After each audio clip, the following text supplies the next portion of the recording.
Takže čau lidi, vítám vás u mého prvního videa vlastně na tomto channelu.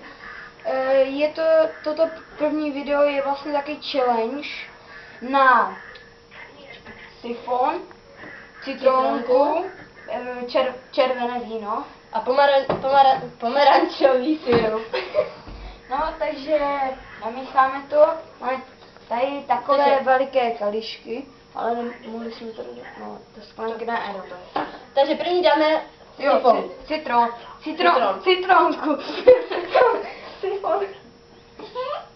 Tak tam jde trošku, no citronka, ta je dost výrazná, takže tam dáme trochu. Potom dále dáme pomerančový syrup. Máme hello.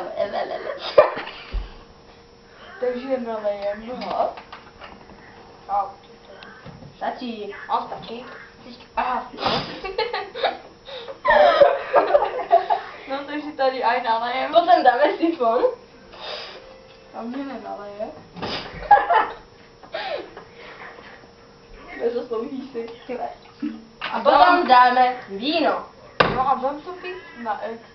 A dáme ex. To je červená paprika.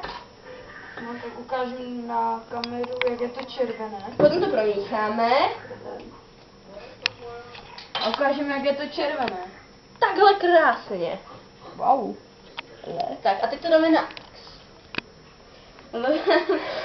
Takže 3. No dobře to smrdí úplně.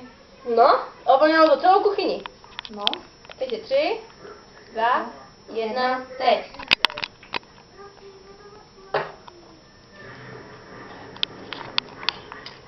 A ty vole, to je humus. No, tak to bude asi konec tohoto videa.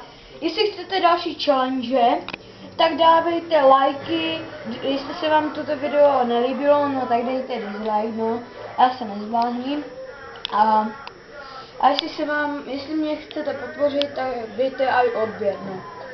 Takže asi to ukončíme toto video.